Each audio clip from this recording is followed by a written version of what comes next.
ನಮಸ್ಕಾರ. ಮಾಧುರಿ ದೀಕ್ಷಿತ್ ಅವರಿಂದ ಸ್ವಿಗ್ಗಿ ಷೇರುಗಳಲ್ಲಿ ಹಣ ಹೂಡಿಕೆ. ನಾನು ಡಾಕ್ಟರ್ ಭರತ್ ಚಂದ್ರ.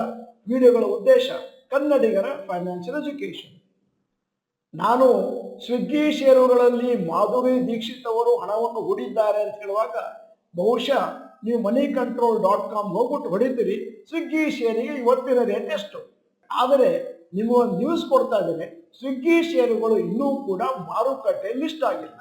ಮಾಧುರಿ ದೀಕ್ಷಿತ್ ಅವರು ಪರ್ಚೇಸ್ ಮಾಡಿರೋದು ಅನ್ಲಿಸ್ಟೆಡ್ ಶೇರ್ಸ್ ಆಫ್ ಸ್ವಿಗ್ಗಿ. ಮತ್ತೆ ಸ್ವಿಗ್ಗಿ IPOಗೆ ಬರುವಂತಹ ಚಾನ್ಸ್ ಇದೆ ಎಂಡ್ ಆಫ್ 2024.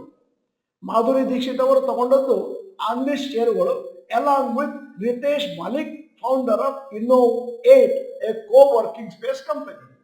ಮಾಧುರಿ ದೀಕ್ಷಿತ್ ಮತ್ತು ರಿತೇಶ್ ಮಾಲಿಕ್ ಅವರು 3 ಕೋಟಿ ಹೂಡಿದ್ದಾರೆ, 1.5 lakhs ಈಚ್. ಸಾಮಾನ್ಯವಾಗಿ ಈ ಎರಡು ಇನ್ವೆಸ್ಟರ್ಸ್ ಹಣ ಹಾಕೋದು along with doctor Shriram Nene, Dixit husband. ಮೊನ್ನೆ ನಾವು ಡಾಕ್ಟರ್ ಭರತ್ ಚಂದ್ರ ಗ್ರಾಜ್ಯುಯೇಟ್ಸಿಗೆ ಅನ್ಲಿಸ್ಟೆಡ್ ಶೇರ್ ಬಗ್ಗೆ ಕಾರ್ಯಾಗಾರ ನಡೆಸಿದ್ವಿ. ಮತ್ತೆ ಹೇಗೆ ಕೊಳ್ಳೋದು, ಯಾವ ವೆಬ್ಸೈಟ್ ಅಲ್ಲಿ ಅದರ ಬಗ್ಗೆ ಡೀಟೇಲ್ಸ್ ಸಿಗುತ್ತೆ ಇತ್ಯಾದಿ. ಆದರೆ ಮಾಧುರಿ ದೀಕ್ಷಿತ್ ಅವರು ಸ್ವಿಗ್ಗಿ ಷೇರುಗಳನ್ನು ಕೊಂಡದ್ದು ಈಗಾಗಲೇ ಯಾರೋ ಒಬ್ಬರ ಹತ್ರ ಇದ್ದದ್ದನ್ನು ಅವರು ಡೈರೆಕ್ಟ್ ಆಗಿ ಸ್ವಿಗ್ಗಿ ಕಂಪನಿಯಿಂದ ಷೇರುಗಳನ್ನು ಕೊಂಡಿಲ್ಲ. ನಿಮಗೆಲ್ಲ ಕುತೂಹಲ ಇರ್ಬೋದು, ಮಾಧುರಿ ದೀಕ್ಷಿತ್ ಅವರು ಯಾವ ರೇಟ್ನಲ್ಲಿ ಸ್ವಿಗ್ಗಿ ಷೇರುಗಳನ್ನು ಕೊಂಡಿದ್ದಾರೆ. ಒಂದು ಷೇರಿಗೆ 345 ರೂಪಾಯಿ ಹಾಗೆ. ಆಗಸ್ಟ್ 2024ರಲ್ಲಿ ಅಮಿತಾಬ್ ಬಚ್ಚನ್ ಅವರು ಕೂಡ ಸ್ವಿಗ್ಗಿ ಷೇರುಗಳನ್ನು ಒಂದಷ್ಟು ದೊಡ್ಡ ಪ್ರಮಾಣದಲ್ಲಿ ಕೊಂಡಿದ್ದರು. ನಿಮಗೆಲ್ಲ ತಿಳಿದ ಹಾಗೆ ಫುಡ್ ಡೆಲಿವರಿ ಮಾರ್ಕೆಟ್ ಅಲ್ಲಿ ಭಾರತದಲ್ಲಿ ಡುವೋಪಾಲಿ ಅಂದ್ರೆ ಮೊನಾಪೊಲಿ ಅಲ್ಲ, ಝೊಮ್ಯಾಟೊ ಮತ್ತು ಸ್ವಿಗ್ಗಿ ಟೋಟಲ್ 90 to 95% ಮಾರುಕಟ್ಟೆಯನ್ನು ಕಂಟ್ರೋಲ್ ಮಾಡ್ತಾ ಇದ್ದಾರೆ. ಇವತ್ತು ಈ ವಿಡಿಯೋನ ಸೃಷ್ಟಿ ಮಾಡಿದ ಮುಖ್ಯ ಉದ್ದೇಶ ಏನಂತಂದ್ರೆ ನಿಮ್ಮಲ್ಲಿ ಒಂದಷ್ಟು ಕುತೂಹಲವನ್ನು ಸೃಷ್ಟಿ ಮಾಡಲಿಕ್ಕೆ. ಯಾಕಂತಂದ್ರೆ ಈಗ ಸದ್ಯಕ್ಕೆ ಇವರುಗಳು 345ಕ್ಕೆ ಒಂದು ಷೇರಿನಾಗೆ ಕೊಂಡಿದ್ದಾರೆ. IPOದಲ್ಲಿ ಸ್ವಿಗ್ಗಿಯವರು ಏನು ಇಶ್ಯೂ ಪ್ರೈಸ್ ಅನ್ನು ಇಡಬಹುದು ಮತ್ತು IPO ಬಂದ ಮೇಲೆ ಏನು ರೇಟ್ ನಲ್ಲಿ ಕೋಟ್ ಆಗಬಹುದು, ಇದನ್ನು ನೀವು ಗಮನಿಸಿ ಅನ್ನೋ ಉದ್ದೇಶ.